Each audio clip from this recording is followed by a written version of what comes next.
Hi, welcome to my channel. ఈరోజు నేను నువ్వుల లడ్డు ఎలా చేయాలో చూపించబోతున్నాను. దీనికి కావాల్సిన ఇంగ్రీడియంట్స్: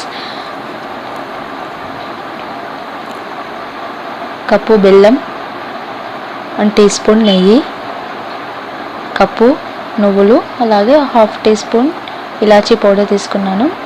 ఇప్పుడు ఒక మందపాటి గిన్నె తీసుకొని అది హీట్ అయ్యాక అందులోకి మనం తీసుకున్న నువ్వులను వేసుకొని డ్రై రోస్ట్ చేసుకోవాలి. సన్నని మంటపై ఈ విధంగా డ్రై రోస్ట్ చేసుకోవాలి. ఈ నువ్వులు అనేవి మన హెల్త్కి చాలా మంచివి. ఇందులో మనకు కావాల్సిన పోషక విలువలు ఉన్నాయి. ఇందులో ఫైబర్, కాల్షియం, మినరల్స్ చాలా ఉన్నాయి. సో కాల్షియం డెఫిషియన్సీ ఉన్న వాళ్ళకి ఈ నువ్వులు అనేవి చాలా మంచివి. అలాగే జింక్ కూడా ఉంటుంది. జింక్ డెఫిషియన్సీ ఉన్న వాళ్ళకి కూడా ఈ నువ్వులు ఎంతో యూజ్ అవుతాయి. సో మనము బోన్ హెల్త్కి కూడా ఈ నువ్వులు అనేవి చాలా ఉపయోగపడతాయి. అలాగే హెయిర్ గ్రోత్కి, ముఖ్యంగా విమెన్ బోన్ హెల్త్కి నువ్వులు చాలా చాలా మేలు చేస్తాయండి. సో మనం ఈ విధంగా నువ్వుల లడ్డు చేసుకొని రోజు ఒకటి తిన్నా మనకు ఎన్నో రకాల వ్యాధులకు నివారణ మంత్రంగా ఇది ఉపయోగపడుతుంది.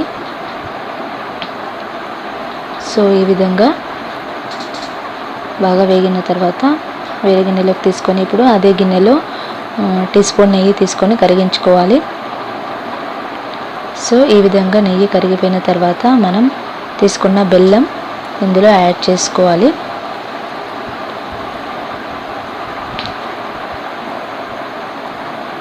ఇది బెల్లం యాడ్ చేసుకోవాలి. అలాగే ఒక చిన్న గ్లాసులో సగం వరకు వాటర్ తీసుకొని నేను ఇందులో వేసుకున్నాను. ఈ విధంగా వేసుకున్న తర్వాత దీన్ని కరిగించుకోవాలి. మీకు ఒకవేళ స్వీట్నెస్ అనేది ఎక్కువగా వద్దు అనుకుంటే బెల్లం అనేది మీరు తగ్గించుకోవచ్చు. నేను కప్పు తీసుకున్నాను, మీరు 1/2 కప్పు లేదంటే 1/4 కప్పు తీసుకోవచ్చు. సో మీ టేస్ట్ని బట్టి మీరు బెల్లాన్ని యూజ్ చేసుకోవచ్చు. ఈ విధంగా కరిగిపోయిన తర్వాత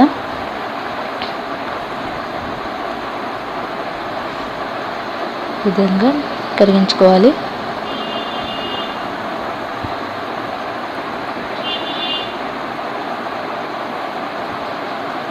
సో బెల్లంలో కూడా ఐరన్ ఉంటుంది. ఇది కూడా మనకు బ్లడ్ ఇంప్రూవ్మెంట్కి ఎంతో యూజ్ అవుతుంది. ఇది కరుగుతున్నప్పుడు మనము తీసుకున్న ఇలాచీ పౌడర్ని కూడా ఇందులో యాడ్ చేసుకోవాలి.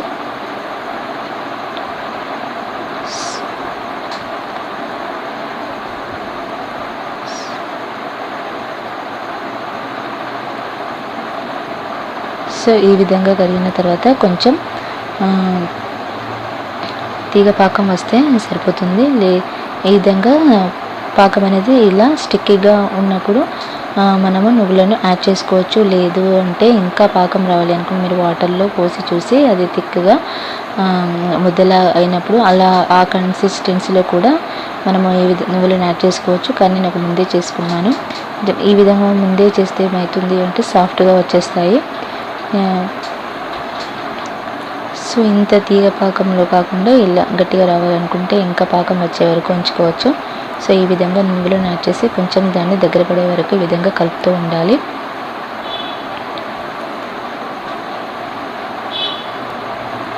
సో దగ్గర పడ్డ తర్వాత మనం స్టవ్ ఆఫ్ చేసుకొని కొంచెం చల్లార్చుకోవాలి. పూర్తిగా చల్లారకముందే కొంచెం గోరువెచ్చగా ఉన్నప్పుడు మనం ఈ విధంగా మనకు కావాల్సిన సైజుల్లో ఉండలు చేసుకోవాలి. పూర్తిగా చల్లారినా మనకు ఉండ చుడితే రాదండి. మనం ఇలా ఉండలే కాకుండా మీకు కావాల్సిన షేప్స్లో కూడా కట్ చేసుకోవచ్చు. దానికోసం ఒక ప్లేట్కి ఆయిల్ రాసి ఈ మిక్స్చర్ని మొత్తం అందులో వేసి సమంగా పరుచుకోవాలి. ఆ విధంగా గోరువెచ్చగా ఉన్నప్పుడే మన చాక్తో మనకు కావాల్సిన షేప్స్ కట్ చేసుకోవచ్చు. సో ఈ విధంగా నువ్వుల లడ్డు రెడీ అయిపోయిందండి. సో ఎంతో టేస్టీగా 10 నిమిషాల్లో మనం ఈ విధంగా లడ్డూలను తయారు చేసుకోవచ్చు. ఈ వీడియో కనుక మీకు నచ్చితే లైక్ చేయండి, షేర్ చేయండి, కామెంట్ చేయండి, అలాగే సబ్స్క్రైబ్ చేయండి.